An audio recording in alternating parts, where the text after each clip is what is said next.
Hey there everyone, I'm Joshua Orro, the Mustang Prince, and welcome to Mustang Prince Oral Reports. Joining me for this special blog is a very special guest. So help me in welcoming, all the way from Cal Poly San Luis Obispo, my sister, Sabrina Orro! Hey Josh, thanks for having me. So what's today's subject? Well, that depends. There are two subjects we need to talk about first before we get into the main subject. First off, out of all the stories that have been adapted into films, some of the most popular ones are classic fairy tales. You know, like from Little Red Riding Hood, Rapunzel, Sleeping Beauty, and others. Fairy tales are great ways to escape from the real world and imagine great adventures when it comes to either like daring, bravery, or romance. But so far, there are some retellings that aren't as great as the old ones are these days, like with films like Cinderella Witch Hunters, Jack the Giant Slayer, or the 2012 Snow White films. And the second subject? American composer and lyricist Stephen Sondheim. He's worked with musical theater for many years and has recently received an Academy Award, 8 Tony Awards, 8 Grammy Awards, a Pulitzer Prize, and, the Laurence Olivier Award, described by Frank Rich of the New York Times as now the greatest and perhaps the best known artist in the American musical theater. So what do fairy tales and Stephen Sondheim have in common? Well, for those who don't know, Sondheim teamed up with James Lapine to make a stage musical that intertwines the plots of several Brothers Grimm and Charles Perrault fairy tales into a show called Into the Woods. Exploring the consequences of the characters' wishes and quests, the main characters are taken from Little Red Riding Hood, Jack and the Beanstalk, Rapunzel, Cinderella, as well as several others. The musical debuted in San Diego at the Old Globe Theater in 1986 and premiered on Broadway on November 5, 1987, where it won several Tony Awards, including Best Score, Best Book, and Best Actress in a musical known as Joanna Gleason, in a year dominated by the Phantom of the Opera in 1986. The musical has since been produced many times, and in 1988, a U.S. national tour, a 1990 West End production, a 1997 10th anniversary concert, a 2002 Broadway revival, and a 2010 London revival, and also in 2012 as part of the New York City's Outdoor Shakespeare in the Park series. And last year there was the film adaptation. It was directed by Rob Marshall, right? That's correct. And it was distributed by my heroes at Disney, which is what we'll be talking about today. So, released on December 25th, Christmas Day 2014, the movie is Into the Woods. Now, on with the blog. As the result of a curse of a once beautiful witch, a baker and his wife are childless. 3 days before the rise of a blue moon, they venture into the forest to find the ingredients they will reverse the spell and restore the witch's beauty. A milk-white cow, hair as yellow as corn, a blood-red cape, and a slipper of gold. During their journey, they meet Cinderella, Little Red Riding Hood, Rapunzel, and Jack, each one on a quest to fulfill a wish. So, what did we think of it? Well, it was dark, serious, a little disturbing, and all-around absurd. Did I enjoy it? Well, yeah. Yeah, I think it's definitely a great film adaptation of a stage play. You know, film allows for much smoother transitions than a stage play, so the film really brings out the magical aspect of the story. And as Joshua pointed out, the story is a bit non-traditional, but the movie cut out many more mature subjects that were originally in the story in order to fit a wider audience. Good point. Now, in order to explain why we like it, let's move on to Mustang notes and we'll explain some behind-the-scenes trivia. Now, early attempts of adapting Into the Woods to film occurred in the early 1900s 90s, with a script written by Lowell Gantz and Babalu Mandel.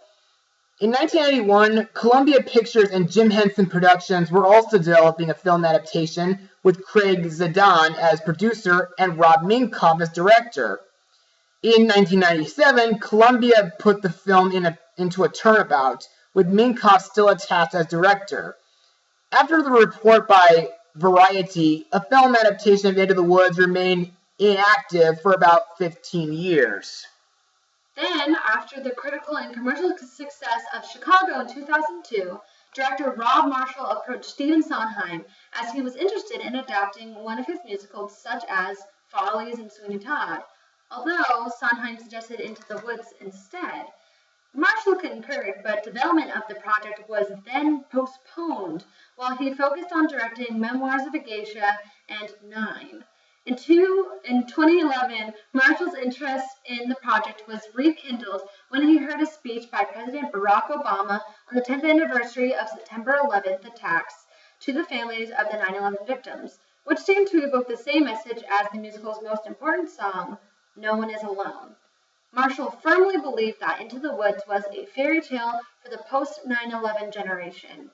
In January 2012, Marshall approached Walt Disney Pictures and pitched the idea to the studio. With Lapine writing the script and Sondheim expected to write new songs, Academy Award winner Dion Bebe served as cinematographer. With Disney's backing, a 3-day reading of the entire updated screenplay took place in New York in October 2012. Under Marshall's direction, it was this reading which ultimately convinced Walt Disney Studios president Sean Bailey to greenlight the film, despite ongoing concerns about the dark nature of the original musical. However, Disney provided only a relatively small production budget of $50 million, in turn focusing both cast and crew to accept pay cuts to work on the film. In July 2013, before filming began, Marshall put the cast through 6 weeks of rehearsal on a soundstage and blocked their scenes. In August, the cast members visited Angel Recording Studios to separately record their respective parts in the presence of Sondheim himself. Over 90% of the vocal tracks in the final version of the film are from the recording studio sessions, while the rest were recorded on location or on the set. Principal photography took place at London's Shepperton Studios in September 2013, with additional filming taking place at Dover Castle and Richmond Park. A forest of ancient pine trees in which Windsor Great Park was used for many of the scenes in the woods. Marshall struggled with how to stage the melodramatic duet Agony in the Forest until discovering online that Windsor Great Park had an artificial waterfall, which turned out to be the perfect location of the song. The film's final shot, which essentially merges into the links back to its first shot, actually transitions digitally between 3 shots. A techno crane on location lifting as high as possible into the sky, an aerial drone flying down a valley in Wales, and a shot of an overcast sky in Manhattan, New York City. Filming concluded on November 27, 2013. Now, here's where we come to the songs of this musical. Now, music producer Mike Higgin, who had previously worked with Sondheim on Sweeney Todd, recorded the film's score with the London Symphony Orchestra and London Philharmonic. Jonathan Tunick reorchestrated Sondheim's original music. Now, I'm going to be a bit frank here. Most of the songs in this show are, in my opinion, a tad forgettable, with the exception of the prologue song and Hello Little Girls. Why? Well, Sondheim's songs are very serious and a bit hard for me to understand at times, but that doesn't mean I don't like the movie per se. You know, I have to disagree with you, Joshua. I think the songs are a bit repetitive, but they are very memorable. Yes, they address serious subjects, but I believe Sondheim uses the songs as a tool to address serious subjects in a more lighthearted way. The only thing I don't like is they are difficult to sing well without training. True that. However, there are some things I need to point out as well.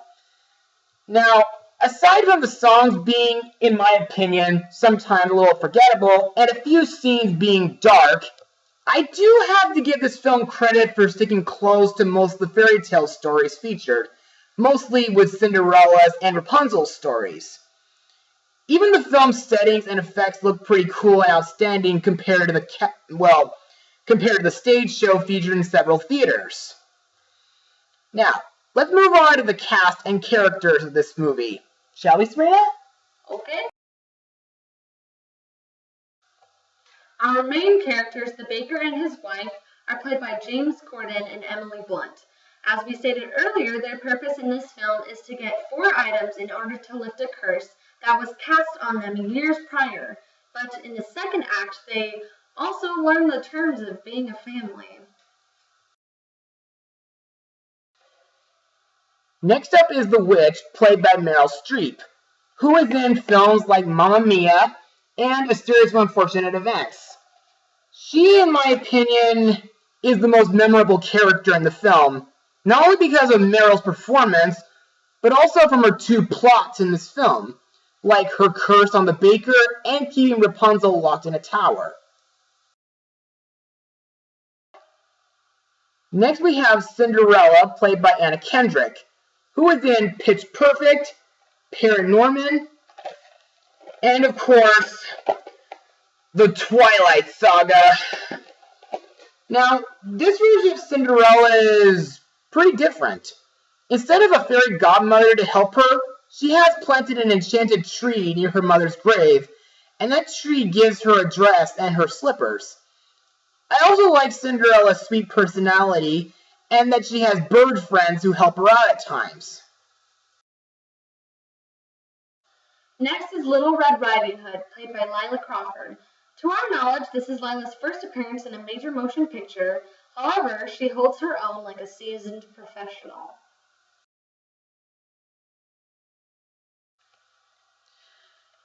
Now, the last character we need to mention is Jack, played by Daniel Huddleston, whom you may remember from the 2012 Les Miserables film. Now, this version of Jack is my favorite character.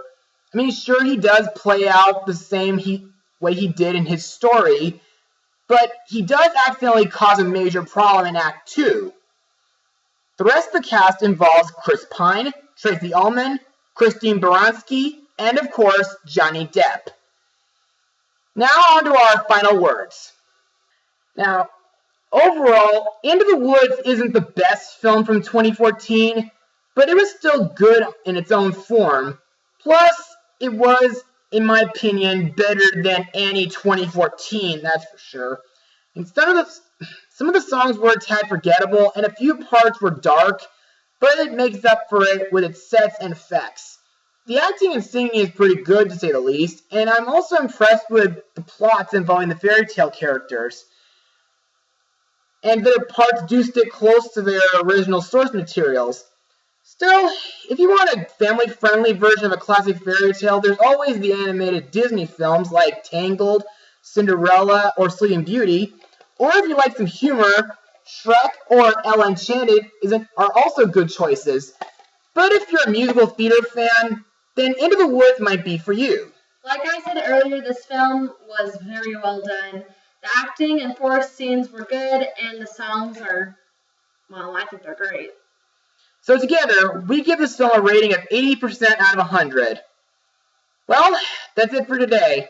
I'd like to thank Sabrina for joining me today on this blog. Well, you're welcome, Josh. Thanks for having me.